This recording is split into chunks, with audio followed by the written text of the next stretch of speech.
Good morning to all of you. Political Science chapter number 5th. Legislature. Legislatures. विधान पालिका. इससे पहले we can discuss about the executive, कार्यपालिका के जिसके बारे में हमने डिस्कशन किया था. How can that executive have been we work, executive का वर्क क्या है, what was the power of president, prime ministers etcetera.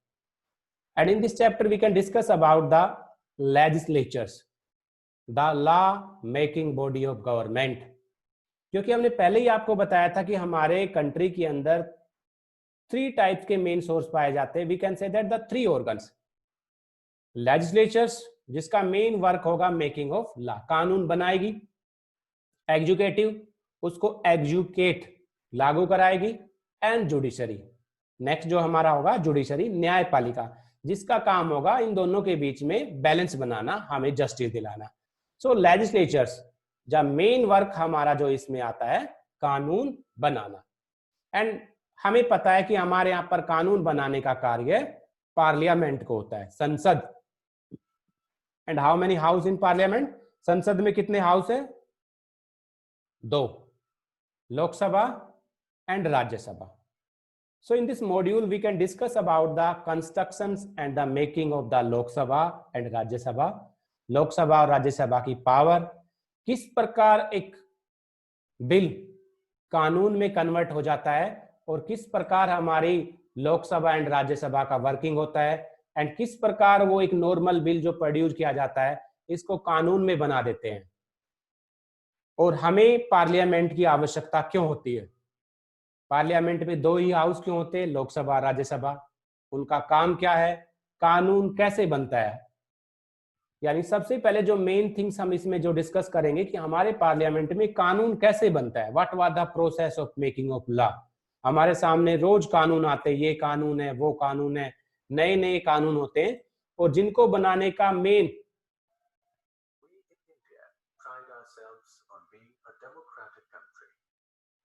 everybody know that we all are a democratic country और हमारे यहाँ पर एक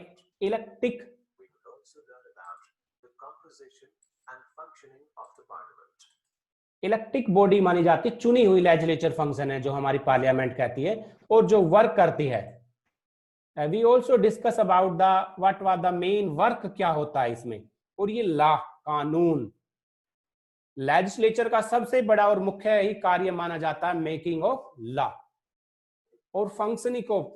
ये कानून बनते कैसे हैं, कौन बनाता है, ऐसा कौन सुप्रीम पावर है, कौन व्यक्ति है कि जो कानून बना देता है, या कोई संस्था है या कोई एजेंसी है, क्या कुछ है ऐसा प्रोसेस, क्या यूज किया जाता है कि कानून बन कैसे जाता है.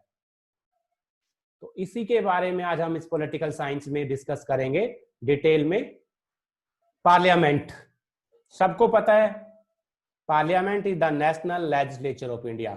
भारतीय संसद जो मेन कार्यपालिका मानी जाती है. एंड भारत की जो पार्लियामेंट है वो बिकैमरल्स है, द्विसदन, 2 सदन जिसे माना जाता है लेजिस्लेचर से. 2 प्रकार के सदन पाए जाते हैं. I think everybody know the answer, Rajya Sabha and Lok Sabha. These are the 2 house of the Indian parliament. आज भारत की संसद में 2 हाउस पाए जाते हैं, लोकसभा एंड राज्यसभा. काफी बार इनको कहा जाता है lower house and upper house.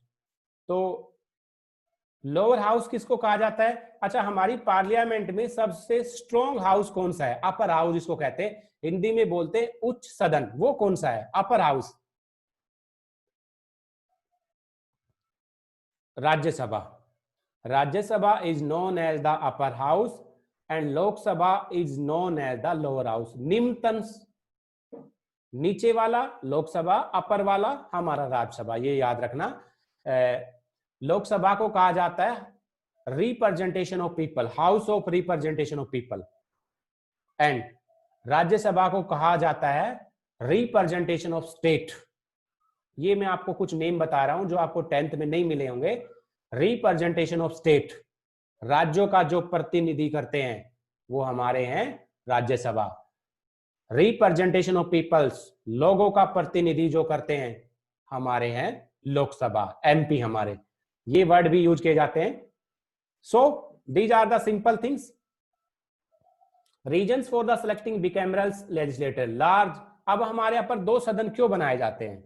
देखो हमारे कंट्री का largest size of the country, बहुत बड़ा साइज है, डाइवर्सिटी इतनी ज्यादा है। अब हमारे यहाँ पर 20-50 तो लोग नहीं हो सकते, तो इतनी ज्यादा वेरिएशन डाइवर्सिटीज है, इसीलिए हमें 2 प्रकार के सदन बनाने पड़ते हैं। इन लोकसभा 545 मेंबर्स। अगर लोकसभा की बात करें हमारे भारत में, लोकसभा के अंदर 545 मेंबर हमारे हैं, जिनको डिवाइडेड किया जाता है 433 + 2, 543 का चुनाव होता है, जबकि जो 2 कैंडिडेट होते हैं वो एंग्लो इंडियन होते हैं। ऐसे ही 245,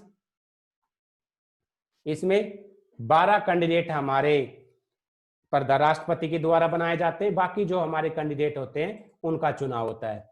तो हमें जो 245 और 545 ये लोकसभा और राज्यसभा के सदस्यों की टोटल पॉपुलेशन है, कुल जनसंख्या जिसे हम कहते हैं आज हमारे देश के अंदर। राज्यसभा और लोकसभा को समझिए बहुत ही आसान तरीकों में। अभी मैं आपको बता रहा था काउंसिल ऑफ स्टेट, ये देखिए, बहुत ही, आप इसका स्क्रीनशॉट ले, यही चीजें बस आपको एक्सप्लेन की जाएगी और मेन थिंग यही है पूरे चैप्टर में जो हमें याद करनी है। बहुत सी चीजें हमें हैं जो याद करनी है, बहुत से क्वेश्चन है इन 4-5 लाइन में जो आपके लिए बड़े शॉर्ट आउट कर देंगे।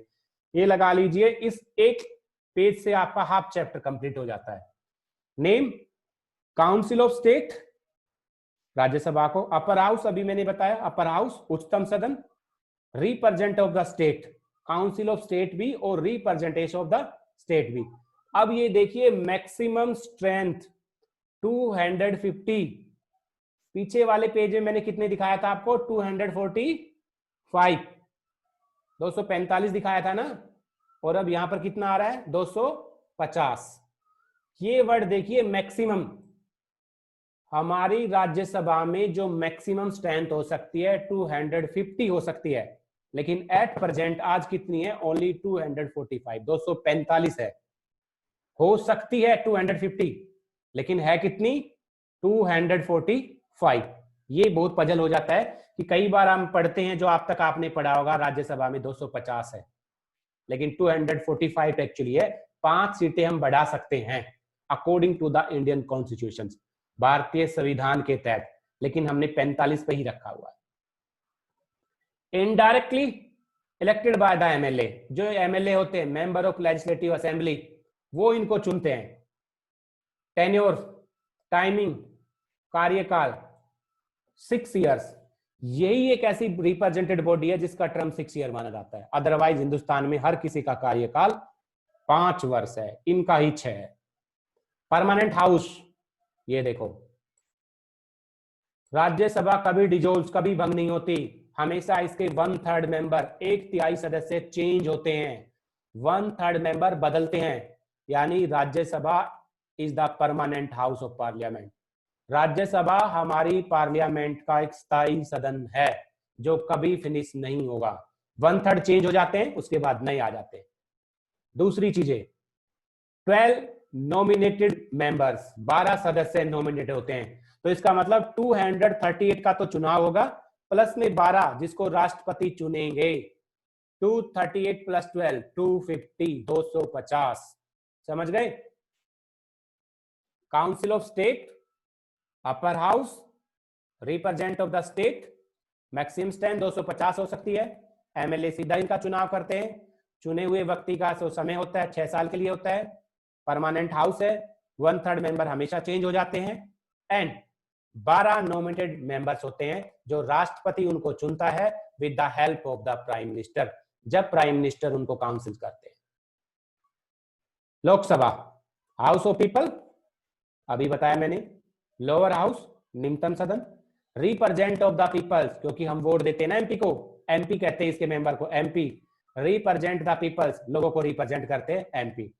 मैक्सिमम स्ट्रेंथ 545, 545 ही है, मैक्सिमम है। इससे ऊपर संविधान में कहा है कि नहीं जा सकती है, ये याद रखना, इससे ऊपर संविधान में कहा गया ये नहीं जा सकती है। Directly elected by the peoples, लोग सीधा चुनते हैं, वोट देते हैं और इनका सिलेक्शन करते हैं। Elected for are terms of 5 year, इनका चुनाव किया जाता है मात्र 5 वर्ष के लिए, 6 नहीं है। पिछली वाली का जो बताया गया था 6 ईयर्स के लिए, लेकिन इस वाली का है सिर्फ 5 साल के लिए। नॉन परमानेंट हाउस, ये चीजें देखो, अस्थायी सदन, अगर किसी प्रधानमंत्री के पास 6 मंथ के बाद मेजोरिटी नहीं रहती तो उसकी सरकार गिर जाती है और हमारी राज्यसभा डिसॉल्व, भंग हो जाती है। वैसे तो according to the law Indian constitution में कहा गया है कि the terms of the Lok Sabha is 5 year, 5 साल का है, लेकिन इन एनी रेयर कंडीशन कोई ऐसी घटना घट जाती है, कोई ऐसा कॉन्सिडेंस हो जाता है कि बहुमत सरकार के पास नहीं रहता, तो मजबूरी में वो सरकार डिसॉल्व, भंग कर दी जाती है और राष्ट्रपति री इलेक्शन या दोबारा से राष्ट्रपति शासन की रिकमेंडेशन दे सकता है। ये सारी चीजें भारत के मुखिया राष्ट्रपति के ऊपर डिपेंड होता है कि वो क्या करना चाहता है, क्या नहीं करना चाहता है, डिपेंड ऑन कंडीशंस। हमारे boss of the country president, 2 nominated members, 2 सदस्य होते हैं जिनको नॉमिनेट करते हैं हमारे प्रेसिडेंट, राष्ट्रपति, with the help of prime minister. Rajya Sabha में 12 कैंडिडेट को नॉमिनेट किया जाता है, लेकिन लोकसभा में सिर्फ 2 कैंडिडेटों को नॉमिनेट किया जाता है, और वो 2 कैंडिडेट भी होते हैं एंग्लो इंडियन कम्युनिटी, जिनके फादर मदर्स कभी इंग्लैंड से आए हो, या एंग्लो इंडियन कम्युनिटी बोलते हैं। एंग्लो इंडियन, भारत और इंग्लिश के जिसके मम्मी पापा होते हैं, ब्रिटिश काल से एक रूल बना हुआ है जिसको एंग्लो इंडियन बोलते हैं। उस कम्युनिटी का अगर कोई कैंडिडेट है तो उसमें से 2 कैंडिडेट का इलेक्शन किया जाता है। तो इस प्रकार होता है हमारा कंस्ट्रक्शन, इस प्रकार बनती है हमारे देश में लोक